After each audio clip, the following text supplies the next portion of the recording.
안녕하세요. 남스타입니다. 서울시에서 잠재력 있는 골목 상권 5곳을 선정해서 서울 대표 상권으로 육성하겠다는 계획을 발표했죠. 빌딩 투자에 있어서 상권은 굉장히 중요한 요소이기 때문에 이런 계획은 당연히 체크를 해봐야 되는데, 이 계획은 제가 일전에 서울비전 2030 자료 리뷰하면서 언급했던 적이 있습니다. 골목병제 부활 프로젝트의 일환으로 연트럴파크, 힙지로, 샤로숲길 같은 로컬 브랜드를 강화시키고 잠재력 있는 상권을 지원해서 육성한다는 계획 전해드렸었죠. 그러면서 향후 이 계획이 어떤 상권에 진행되느냐에 따라 주목해볼 만한 곳이 또 생겨날 거다라고 얘기를 했었는데, 그 첫걸음이 이제 시작된다고 보시면 될 것 같습니다. 그래서 계획을 알아야 앞으로 어떤 개발들이 진행되고 어떠한 방향으로 흘러가겠다는 걸 알 수 있고 대비도 할 수 있죠. 제가 매일 하는 말이지만 계획은 계획대로 됩니다. 이번에 그럼 어떤 곳이 선정됐는지 서울시 보도자료 보겠습니다. 서울시에서는 잠재력 있는 골목상권 5곳을 선정, 3년간 상권당 최대 30억 원의 예산과 시설, 콘텐츠, 상인 역량 강화를 집중적으로 투입해 특색 있고 매력 있는 서울 대표 상권으로 탈바꿈시킨다는 계획입니다. 이 사업이 로컬 브랜드 상권 육성 사업인데요. 지역 기반 로컬 콘텐츠를 연계하고 골목 상권 특색을 반영해 추진하는 상권 단위 종합 지원 사업이라고 설명하고 있습니다. 로컬 브랜드 상권 육성 사업 대상지로 가장 먼저 선정된 5곳입니다. 장충단길, 한마르트, 선유로운, 오류버들, 양재천길이 선정이 됐어요. 상권 한 곳씩 체크해 보겠습니다. 먼저 중구 장충단길 상권, 3호선 동대 입구역 근처 입지고요. 주변에 동대문 디자인 플라자, 장충체육관, 국립극장, 동국대 등이 있어 잠재 수요가 풍부하다고 평가하고 있습니다. 장충당 공원, 남소영 광장 등 지역 문화자원과 국내 유일 커피 그라인더 박물관 같은 다양한 볼거리가 있어서 이를 연계해서 관광객이 모이는 명소로 조성하겠다는 계획입니다. 현재 가보시면 이런 느낌의 상권인데, 장충동 족발골목 맞은편 지역이고 신라호텔도 가깝고 파라다이스 호텔도 인근에 예정되어 있어서 그런 관광객 수요를 바탕으로 상권이 활성화가 될 것으로 보입니다. 다음은 마포 한마르트 상권입니다. 2호선, 6호선 지나는 합정역 인근 지역인데요. 개인적으로 이름은 가장 좀 잘 지어지지 않았나 싶은 상권입니다. 느낌 있죠? 합정동과 몽마르트, 순교자의 언덕, 그 합성어에서 착안된 이름이라고 하죠. 절두산 순교성지, 당안리 문화창작발전소, 양화진 역사문화공원 등 차별화된 볼거리를 보유하고 있다고 설명하고 있는데요. 홍대 상권과 디자인 출판 개발진흥지구와 인접해 있어서 독립 서점, 갤러리, 카페 이런 감각 있는 점포들이 속속 유입되고 있는 상권 특성을 살려서 MZ세대가 모여드는 개성 있는 힙한 골목으로 조성할 계획이라고 합니다.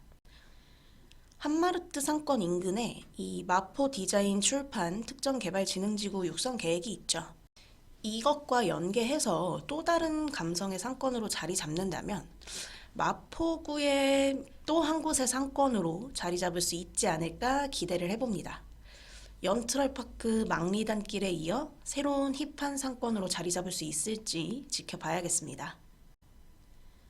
다음은 영등포구 선유로운 상권입니다. 9호선 선유도역 인근 지역인데 선유로운도 이름은 좀 매력적이네요. 서울의 아름다운 풍경을 즐길 수 있는 대표 콘텐츠인 선유도 공원을 중심으로 지역 내 인기가 높고 특색 있는 점포를 발굴, 육성해서 자유로움과 세련미가 공존하는 차별화된 상권으로 만들어 나갈 계획이라고 합니다. 아직은 가보면 이런 동네 골목, 약간 항아리 상권 같은 느낌인데 향후 이 지원 사업을 통해서 어떤 상권으로 자리 잡게 될지 궁금하죠. 선유도역 같은 경우 얼마 전에 배우 이병헌 씨가 해당 빌딩 매도한 얘기하면서 언급이 됐던 지역이죠. 영상 같이 연계해서 보시면 좋을 것 같습니다. 다음은 구로구 오류버들 상권입니다. 1호선 오류동역 인근 지역인데요.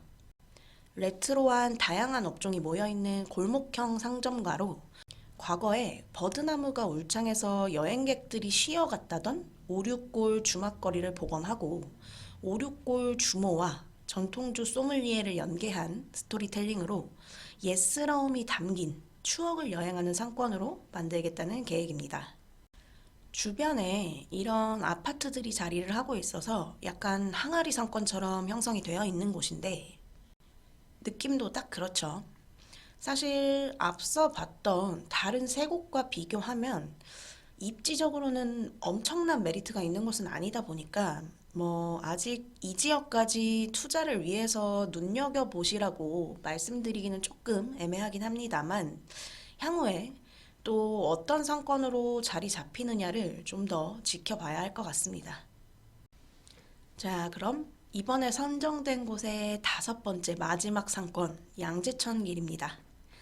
양재역하고 양재시민회숲역 중간 정도에 위치하고 있죠. 천혜의 자연환경인 양재천에 예술의 전당, 국립국악원, 한국종합예술학교 등 풍부한 문화예술 자원을 더해서 연중, 클래식과 국악이 흐르는 도심 속 고품격 힐링 상권으로 발전시켜 나간다는 계획입니다. 사실 이 양재천 카페 거리는 이미 어느 정도 인지도가 있는 상권이기 때문에 별다른 코멘트가 필요하진 않죠. 이 수변이라는 지리적인 이점과 상권 지원 사업을 통해서 또 한 번 양재천길이 핫해지는 날이 오지 않을까 기대를 좀 해봅니다. 이 양재 지역도 호재가 굉장히 많은 곳이죠. 지역 브리핑 따로 영상 업로드 했었고요. 같이 연계해서 보시면 될 것 같습니다. 이렇게 잠재력 있는 골목 상권 5곳이 가장 먼저 선정이 됐습니다. 코로나가 장기화되면서 여러 가지 어려움을 겪었던 상권들의 새로운 활력으로 작용할 수 있었으면 좋겠네요. 사실 이제 거리두기 제한도 풀리고 하면서 서울 곳곳의 핫한 상권들은 빠르게 제자리를 찾아가고 있죠. 이러한 부분도 투자에 있어서 긍정적으로 작용하지 않을까 생각되고요. 해당 계획은 2030년까지 100곳의 로컬 브랜드 상권을 조성하겠다는 목표인데 그 상권 안에서 또 투자자들에게 기회인 곳들이 있겠죠. 사실 이런 골목 상권에서는 금액대가 큰 대형 빌딩보다는 아무래도 이제 소액, 꼬마 빌딩 쪽 투자 진입이 유리한 지역이겠죠. 연남동 일대에 투자가 몰린 것도 어떻게 보면 마포권 내에서 상권 형성된 곳에 상대적으로 좀 소액으로 접근 가능한 지역이었기 때문도 있거든요. 전통 홍대 상권 쪽은 아무래도 금액대가 훨씬 커지다 보니까 자금적으로 한계가 있는 소액 투자자들이 연남동이나 망원동 쪽으로 눈을 돌린 거죠. 앞으로 조성되는 이런 골목 상권 내에서도 이런 소액 투자자들의 움직임이 좀 보이지 않을까 예상을 해보고요. 그리고 이번에 지정된 5곳들을 보면 대부분 역세권에 위치하고 있는 지역들입니다. 교통은 결국 유동인과도 직결되는 부분이다 보니까 이렇게 상권 형성에 있어서도 역세권이 유리하게 작용하는 경우가 많죠. 결국 또 얘기하게 되지만 교통 호재만큼 입지의 가치를 끌어올려주는 요소도 없죠. 항상 부동산은 호재 있는 곳 보셔야 하는 게 기본이라는 거 잊지 않으시면 좋을 것 같습니다. 빌딩 투자로 고민하고 계신 분들이라면 언제든지 연락 주시면 최대한 도움 드리겠습니다. 오늘 영상은 여기까지 하도록 하겠습니다. 구독, 좋아요 많이 많이 눌러주시면 감사하겠습니다. 남스타였습니다. 감사합니다.